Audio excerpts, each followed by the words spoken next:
Alright, I'm feeling a little spicy tonight, so I figure it's high time I review one of my least favorite comics ever made, ever written, Watchmen, by Alan Moore and Dave Gibbons. This is one of the few comics I hate that I've actually gone to the trouble of reading all the way through. I knew I'd hate it going in, and when I read through it 2 hours later, I was right, I did hate it. Here's all the reasons why. Let's go through them. This is the Nicholas Comics Review, and you're about to have your beliefs crushed.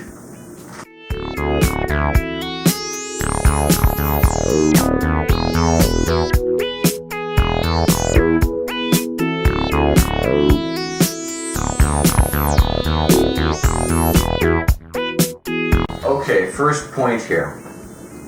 No stakes.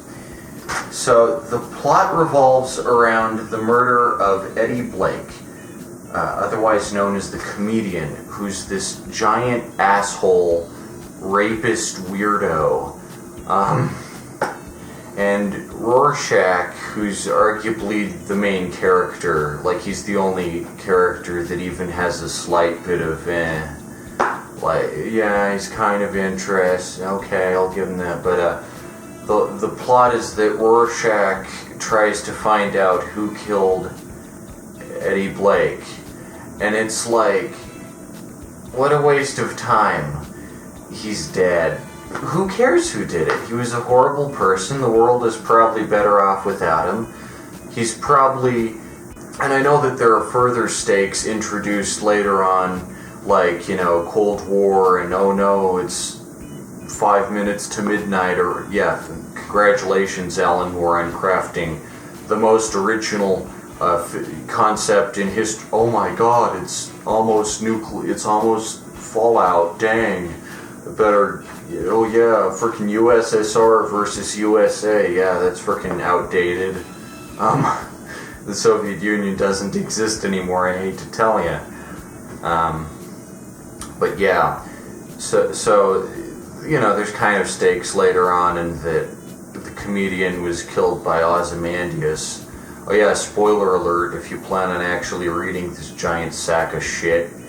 But, like, just imagine if there wasn't this Cold War thing and Ozymandias hadn't planned to unleash this monster thing. Like, it'd just be Rorschach wandering around with all these, like, fake intellectual, like, emo thoughts, like, this city is a cancer, I'm the only truth around here, and just trying to figure out who killed this rapist weirdo who, like, nobody liked. Like, everyone hated him, so just let it go. Let the police figure it out, you know? It's just stupid. Rorschach, spend your time doing something else. Find some actual criminals, I don't know.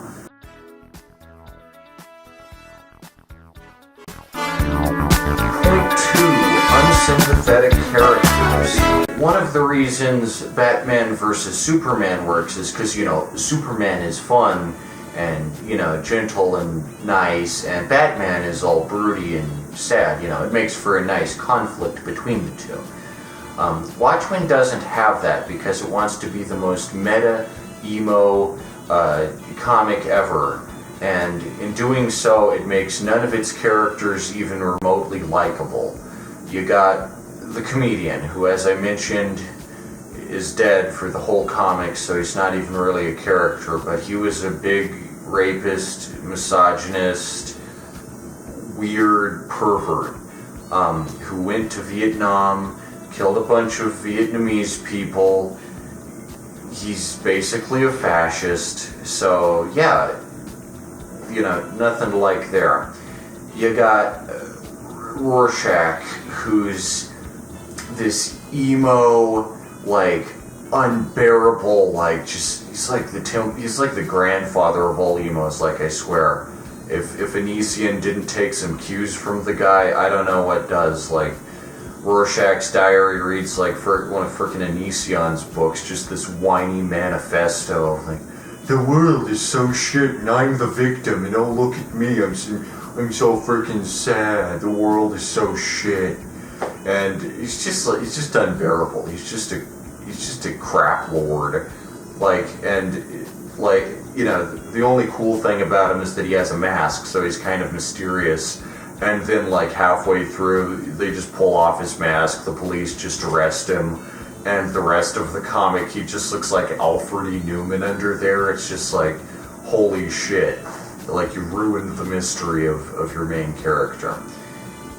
And you've got Silk Spectre, who's, I guess her only defining personality trait is that she's living in the shadow of her mother, the first Silk Spectre, and she's upset with her mother because her mother was kind of a loose woman and had a lot of guys and had a lot of raunchy times back in the day, which, newsflash, Silk Spectre, your mother gets to be a loose woman if she wants. Grow up.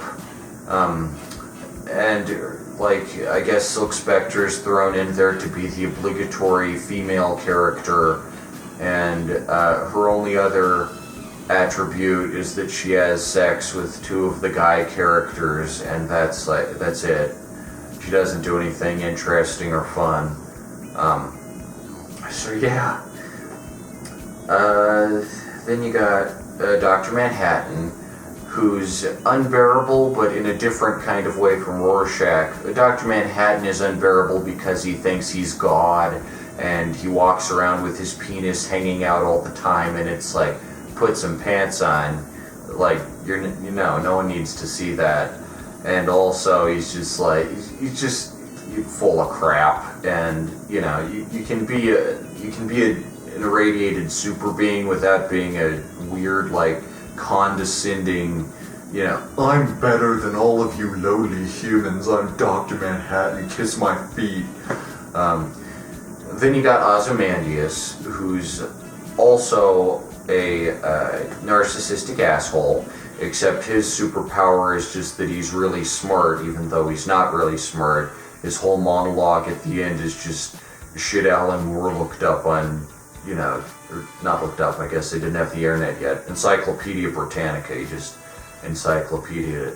What if I was Alexander the Great? What if I was Alexander the Great from modern times? Ugh, I'm so fucking smart. Look at my genetically engineered Antarctic compound.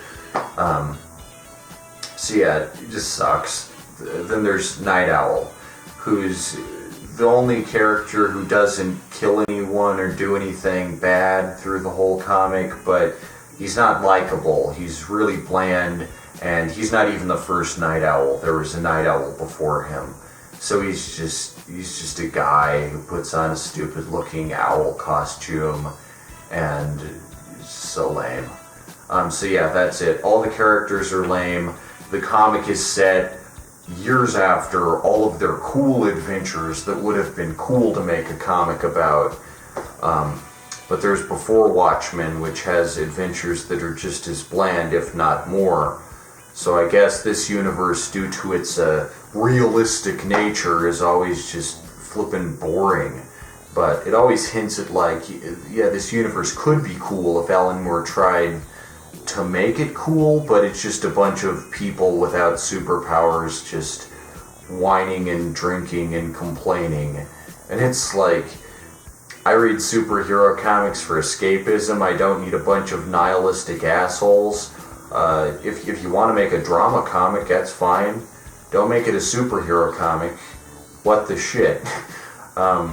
Make a superhero comic where, you know, there's freaking death rays and Martians and shit. I'd read that in a second.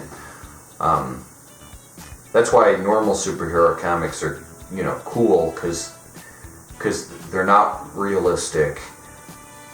But as I'm going to go into in a second here, Watchmen, which claims to be, like, crazy realistic, isn't realistic. So let's get into that.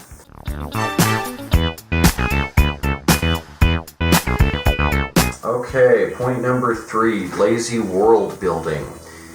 The universe of Watchmen is just like our own universe, except poorly defined, I guess is the best way you could call it. There's a lot of stuff that's the same as in our universe and a lot of stuff that isn't. which really just begs the question, like, why make it a different universe to begin with? There's one of the themes of the universe is that they're nostalgic, which, like, yeah, we're nostalgic too, but Alan Moore is so lame and try-hard that he just has a perfume in the universe called nostalgia. It's just called nostalgia. It's like, yeah, bro, me too. Everyone experiences nostalgia, I hate to tell you, but your universe isn't exclusive. Just a lot of, like, lame fake products that don't go anywhere. A lot of, like, background details that you're supposed to think, oh man, this is such a lived-in universe, this is so detailed, but it just feels like fake and lame, and it just looks like the normal 80s, but like, it doesn't look much slummier than the normal 80s, or much worse, you know. I mean, the 80s were pretty shit as far as living conditions went, so yeah, I mean, I'm not particularly impressed by this fictional universe he's got set up. I think that's the draw for many people, but, like, seriously, if you're gonna make a universe with superheroes, just go all out, make it fun and ridiculous and cool, like Gotham City or Metropolis, you know, that's what people read comics for. It's just so lame. And other people be, well, Watchmen is set in our universe. Like, no, it's not. Rorschach existing in this universe is no different from Superman or Batman existing. They're both reasonable kind of facsimiles of our universe, except one is fun and one isn't. And, like, you know, even today we see real-life superheroes existing, like Phoenix Jones and stuff. And, you know, there's comic books and action figures of him. I don't, like, you know, the argument would go that in the Watchmen universe, nobody looks up to superheroes, and, you know, there's not any comics or action figures. There would be, probably, if the superheroes were likable and cool, like Phoenix Jones. But I really don't see anyone going around with a Rorschach action figure like, oh yeah, Rorschach, I freaking love Rorschach, he's the best, man. Because Rorschach is just this little neurotic creep who just sulks around. It's pathetic.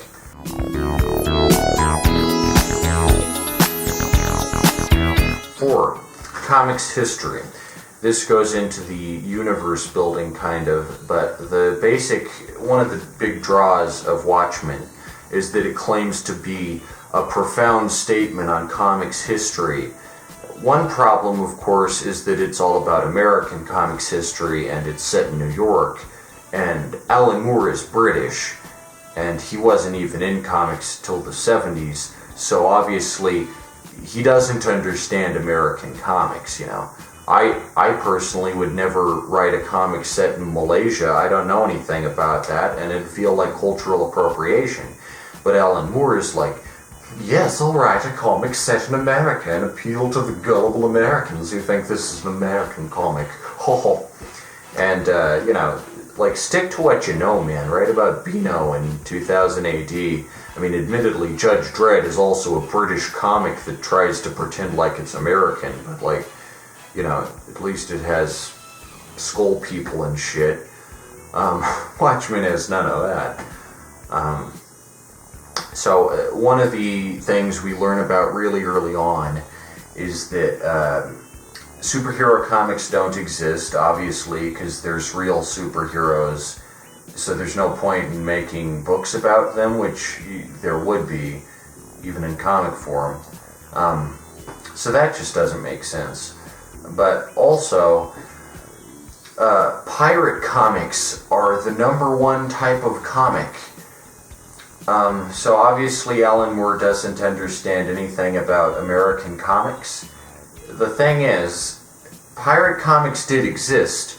They were a genre in the 50s, which is where the split happens. Actually, the split happens in 1940, because this hooded vigilante called Hooded Justice starts capturing people, and like Superman and Batman comics exist for like 5 months or something, but then they're immediately discontinued because nobody cares about it anymore because there's real life superheroes, which, okay, that's like saying you can't have like fictional, you can't have like fictional military dramas just because there's an actual military, but alright. EC is formed in 1949, or it becomes cool in 1949, because before that they just published educational comics. But pirate comics weren't the biggest comics back then. They weren't even like close. Like EC published a very short-lived pirate series near the end of its run.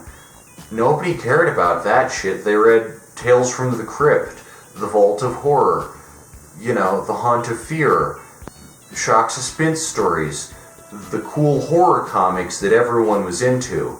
Nobody was into pirate comics. Like, superhero comics were the biggest genre, but if they didn't exist, the biggest genre would be horror comics, which everyone was into. Nobody gave a shit about pirate comics, because pirates were 300 years old, and like, sure, if you were a preschooler, you might be kind of into that, but odds are you'd be more into cowboys, you know, because that's part of the American mythos, and, you know, Americans actually go for that, unlike pirates, or just Caribbean and colonial times, and I'm a pirate.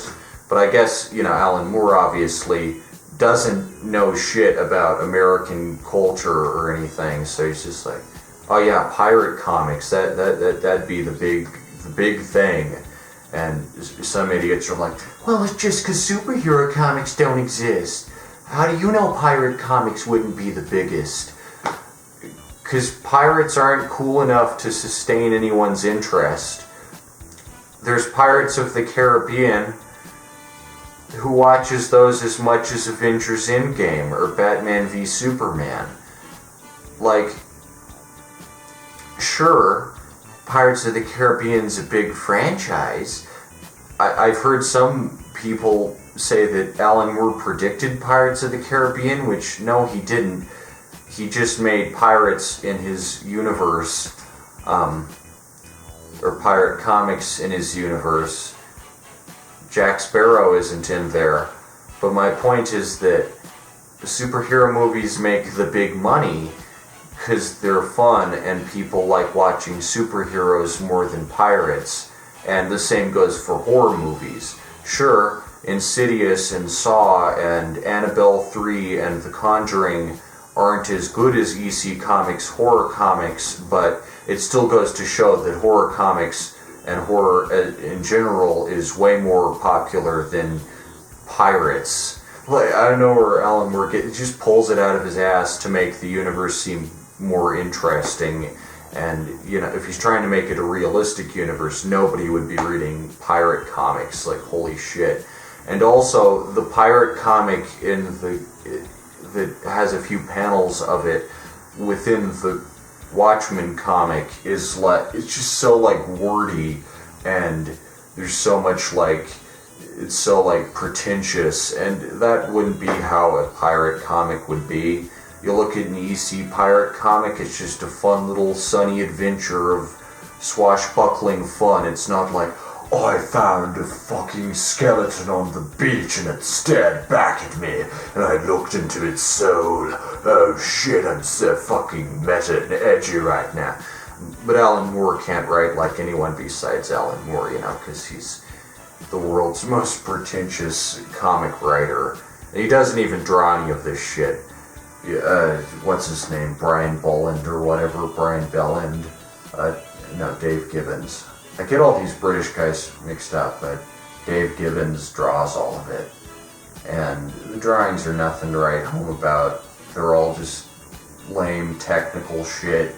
Everyone looks boring because they're all too realistic and they got all the frickin' anatomy down pat. Oh man, I gotta draw every fucking wrinkle on Rorschach's collar here. But I'm getting off track. So, comics history, Alan Moore doesn't know shit about it. He just doesn't. Like, holy shit, pirate comics. And here's the thing, right? What if EC Comics doesn't exist in this universe? That would make a lot of sense. What if they just kept publishing educational comics and some other comics company got big? Or, you know, if anything, the universe of Watchmen is a lot more bleak and edgy, so I can only assume that if EC Comics had existed and published horror comics, they would have been huge, and, you know, because the world is so grim and sad and edgy and everything, there wouldn't have been such a public outcry and so much censorship, and horror comics would be fucking giant. Mad Magazine never exist, but like Tales from the Crypt would reach like 500 issues. So yeah, take it from me, you know, an actual cartoonist. Alan Moore does not understand comics, like, even a tiny bit. Which is a shame, because that's one of the things, again, Watchmen bills itself as like, what if superheroes was real? Would there still be how would the comics be? And the answer is just like, nah, that's not how it would work at all.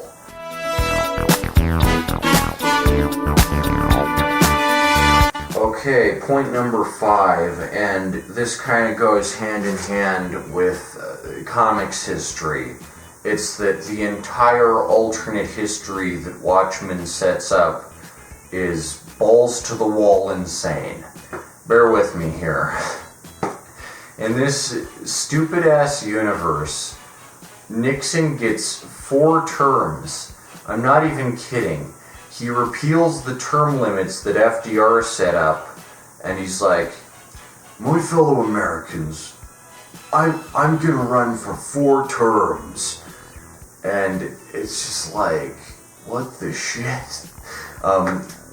First off, Nixon isn't competent enough of a president to run 2 terms, much less 4. Also, the idea is that Nixon wasn't convicted of the Watergate scandal because he hired the comedian to kill Woodward and Bernstein. It's like, espionage is bad enough, Nixon, but then you hire this greasy hitman with a smiley face on him to kill 2 people? Like, guess what, idiot? You've landed yourself in federal fucking prison. Yeah, good luck with that. And this is like meat butcher levels of ridiculous, like, cartoon violence here. I never faced Watergate because I just killed the journalists who didn't like me. It's like, that's not how the real world works in any capacity. The scandal would get out, it would be even bigger, and Nixon would actually be sent to prison for real, instead of just resigning and living out the rest of his life on his estate. He would be stoned to death in the village square in front of the frickin' Washington Monument. Like, that's not how shit actually, like, works. Oh, nobody wondered where Bob Woodward went?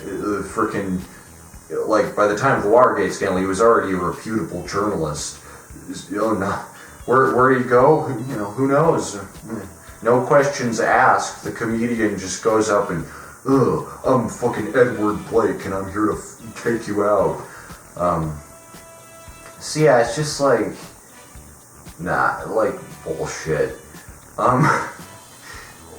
And I think this is Alan Moore just being like, well, you Americans can be just as corrupt as we British people who have a queen who is, you know, has a lifetime appointment. You Americans can be just as corrupt as us. Except we're not. That's why Nixon got his ass kicked out, and Trump only was for 4 years. He didn't make 8.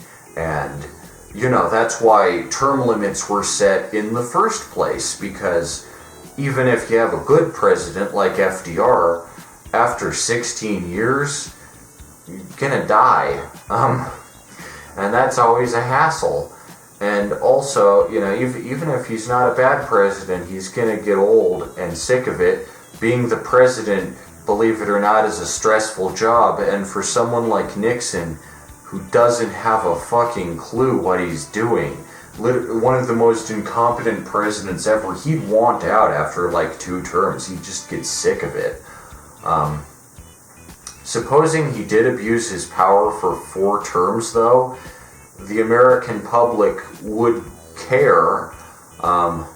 Nobody would want Nixon for 4 terms. That's just an implausible alternate history scenario, which is like even more implausible to me than like, what if the Nazis won World War II? Okay, that's kind of interesting. What if Nixon was like 4 terms? Bruh, that never happened. Everyone hated Nixon during his first term. Nobody liked the guy. He was a bumbling criminal who was notoriously bad at covering his tracks or pulling anything off. Like, he's not a criminal manipulator. It just wouldn't happen. That's why we made term limits after FDR, because they make sense. After 8 years, if you're a good president, you can change the world in some great ways, and after that, you'll be sick of it. And your vice president can still be president, your first lady, or your kids, but Nixon would not be the president for 4 years just because he hires the comedian to suppress the Watergate scandal. That would just result in an even bigger scandal. And, like, give me a break, man. I didn't even think Nixon would hire a hitman. He might be that stupid. But, holy shit. The idea might actually be kind of interesting if Gerald Ford was president for 4 terms, because unlike Nixon, he was he was good at tricking people into thinking he was competent, like George Bush, who lasted, 8 years. And, the really, like, stupid, incompetent Republicans like Nixon and Trump, they're obviously going to get kicked out because nobody knows what they're, everyone knows they don't know what they're doing, and they're bad at their jobs, and after 1 term or half a term, they're out of there because nobody likes them. But, Bush and Ford and Bush Sr. and all these other great manipulators like Eisenhower, or Reagan, those are the ones that would be interesting. Watchmen might be interesting if it was like Ronald Reagan was the president from the 70s all the way to the 80s, because he was already a politician by then, and he probably would have beat Nixon if he ran against Nixon. But, just like really stupid. And then in the end, Alan Moore's like, what if Robert Redford was the president instead of Ronald Reagan? Yeah, sure. I think it'd just be Ronald Reagan. What's Ronald Reagan doing amidst all this? Is he just like, I'm not gonna run for president? He'd still want to run for president, wouldn't he? I don't know. Nothing about this universe makes any fucking sense. Like, just get out of here, bro. Like, this is just because Alan Moore isn't American, and he just wants to pretend like America is as bleak and shitty as Britain. And it's like, nah. Could it be that Britain is just kind of a version of America that's, less progressive and more authoritarian? Yeah. So write a comic about that. Don't pretend like America has the problems, because we don't keep our queen on for life. We don't have a queen, basic stuff. Just seriously. Anyone who thinks Watchmen is more realistic than anyone who thinks Nixon and Watchmen is more realistic a comic villain than frickin' Lex Luthor, get a grip on yourself. He's not. He's not even close to real life Nixon, who was this bumbling idiot who couldn't even wipe his ass. If it can't, like, holy shit, you call this a compelling alternate history? Yeah, right.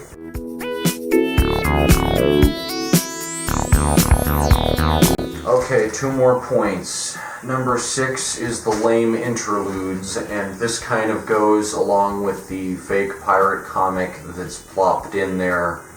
All the interludes are just like the lamest shit, because it's Alan Moore and Dave Gibbons trying to branch off into mediums they have no idea what it's about. Like, the pirate comic is bad enough. It's an insult to comics, and it's an insult at trying to make a fun pirate adventure, because it's not a fun pirate adventure. It's like sad and boring, and the guy who reads it, like both guys who read it, who are both named Bernard for some reason, are like, yeah, life sure is pretty shit. I don't know what that's about. But yeah, it's just so lame. But there's these really lame interludes, which are like Alan Moore tries drawing a political cartoon. Alan Moore tries making an autobiography.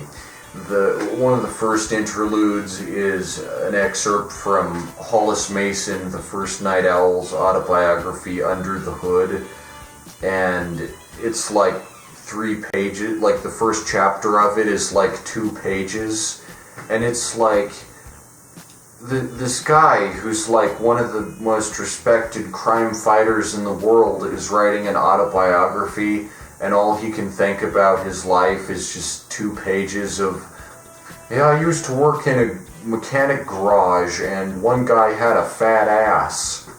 It's like you don't need these interludes. First and foremost, the comic stands without them. They're just filler. But like, Alan Moore thinks his universe is so complex, and you wouldn't get it unless I added in this world building shit. It's like, no, there's just superheroes. It's not that like smart.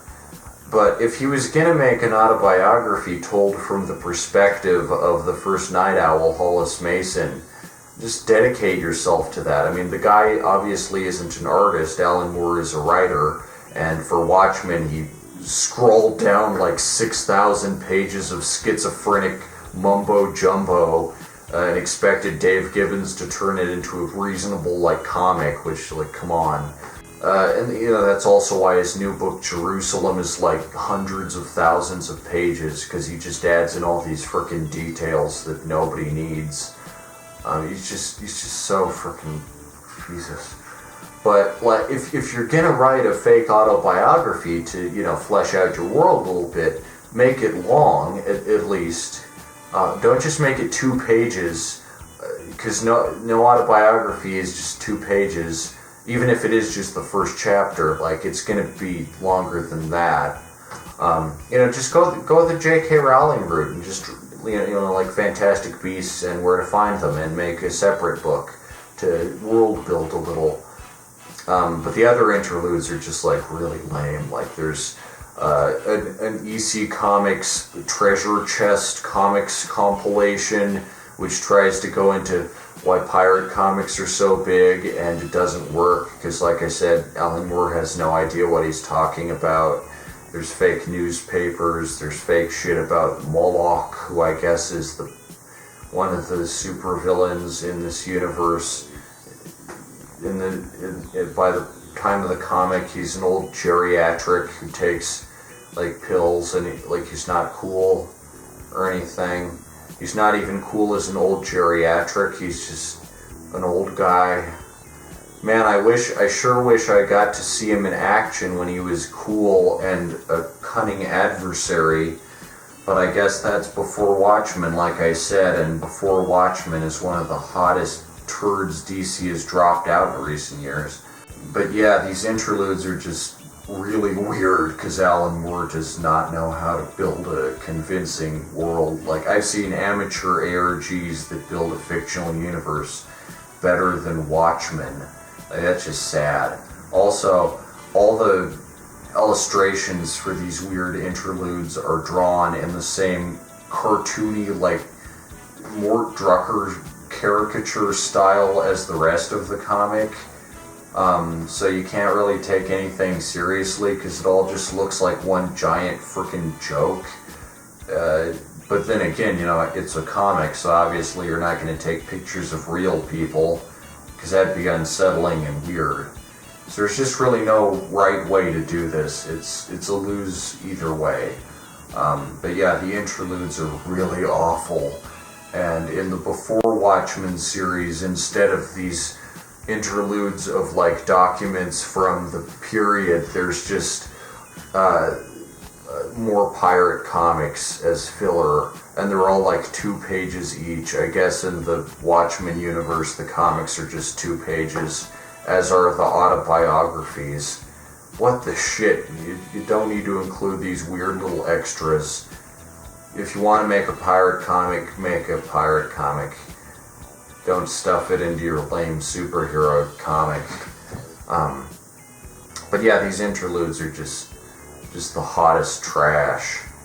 Oh yeah, and there's the one where it's like the file report on Rorschach, and like that his therapist wrote up, and there's just this awful like drawing of his mother who's a prostitute having sex, and it's supposed to look like a child's drawing, but it's just not. It's just like the edgiest shit.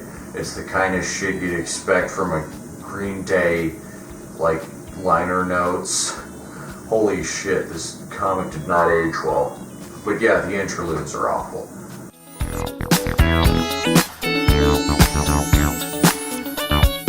Number 7. All of the characters are just ripoffs of Charlton, so none of it really matters anyway.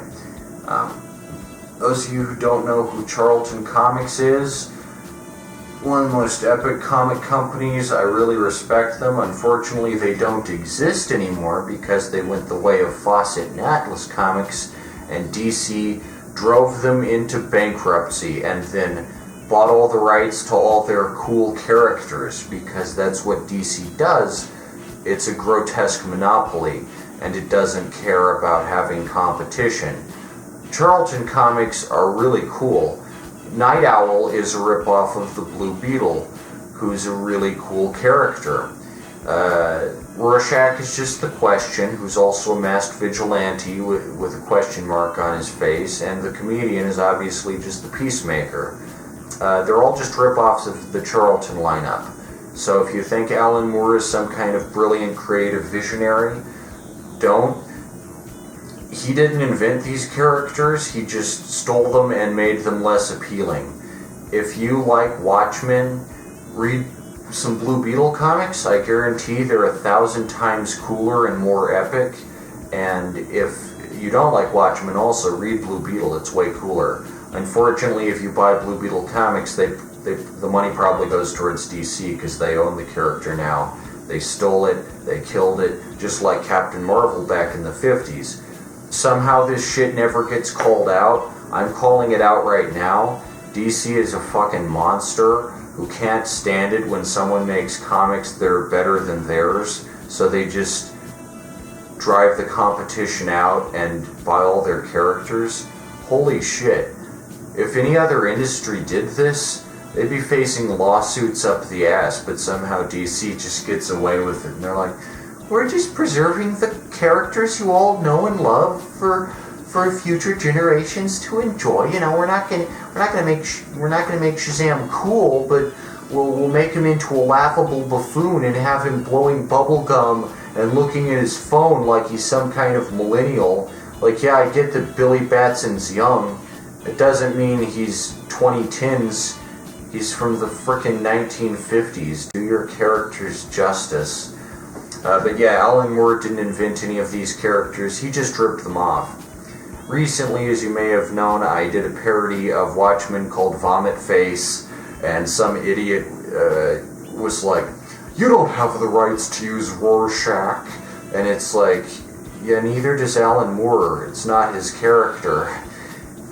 It's a ripoff. So, like, you just think about what you're saying before you open your big stupid mouth. But yeah, Watchmen's just characters that already existed, but Alan Moore just took them and made them alcoholic and depressed and set them in a boring, lame-ass universe where nothing is different except Nixon ran 4 terms and superheroes are real. What a concept. Superheroes are real in this universe? I thought they were real in the normal-ass DC universe.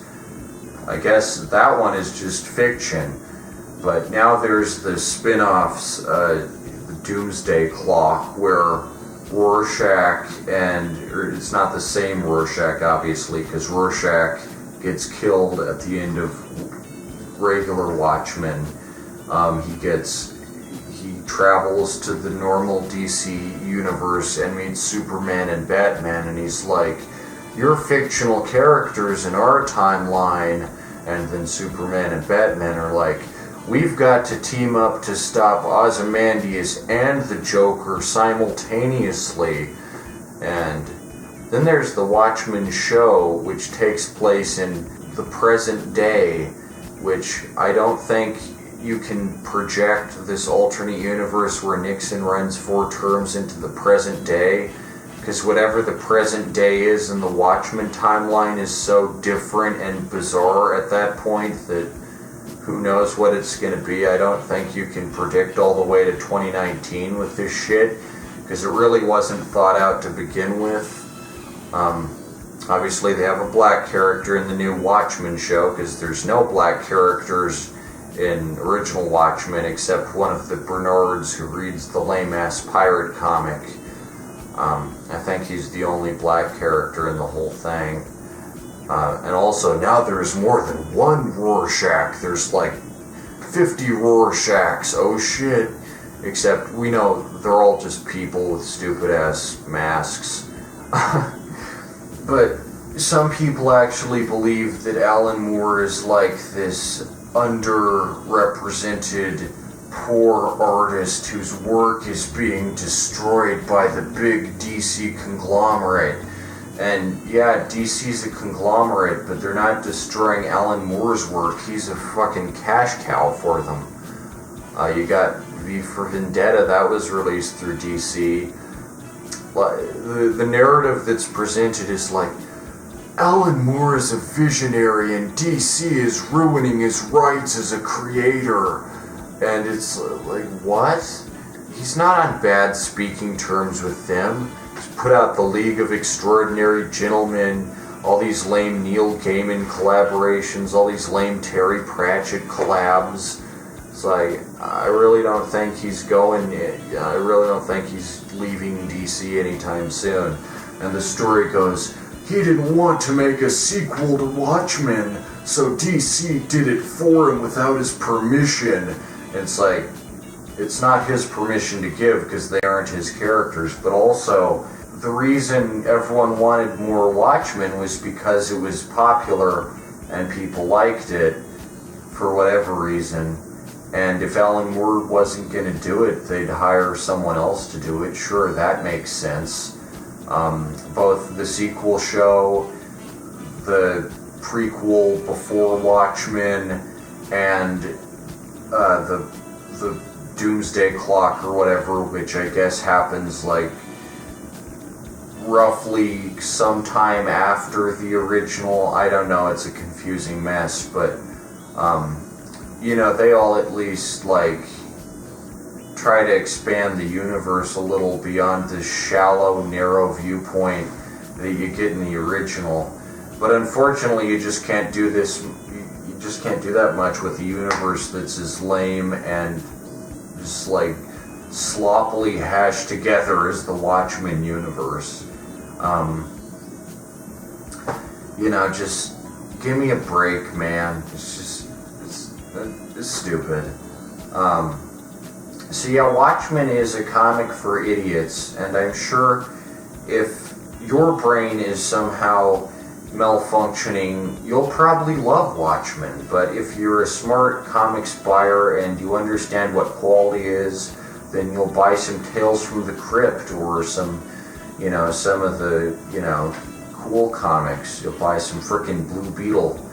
Read some Blue Beetle. It's way cooler. Blue Beetle is so much more of a well-rounded character than Night Owl. Holy shit. But yeah, Blue Beetle's awesome. Charlton lineup is awesome. Fawcett Comics is awesome. Read some Captain Marvel. It's a good shit, you know. But yeah, if you like edgy shit and Green Day and heck, I'm insulting Green Day here. You know, they at least try. There are worse bands than Blink 182. If you like Blink 182, you'll love Watchmen. It'll be your jam. But yeah, that's Watchmen for you. One of the least interesting, worst comics I've ever seen.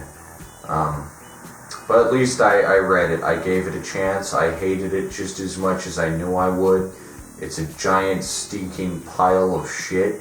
And I'm not going to read through like Frank Miller's The Dark Knight Returns or anything, because I'm just not that much of a masochist. Or The Killing Joke. Like, can you imagine if I read that shit? 1,000 subscribers and I might actually read The Dark Knight Returns and review it. So, there's something to look for. I might. For you gorgeous people out there. But anyway, yeah, that's my review of Watchmen. I also reviewed Watchmen on my comic critiques a while back, which you can find at tinyurl.com/NicholasComics. So if you're interested in a little more of my spicy opinions, then head there. But yeah, Watchmen, just a franchise that is dead in the mud, a comic with like zero appeal. I don't know how people like reading the adventures of the superheroes that whine and cry and suck. I guess it's just a British thing that's become an American thing, because I don't get it. I just don't get it. Oh, the things I put myself through. Ah, gosh. Anyway, that's been the Nicholas Cater review. Smash those buttons. Yeah, I'm out. Sayonara, suckers. Rorschach.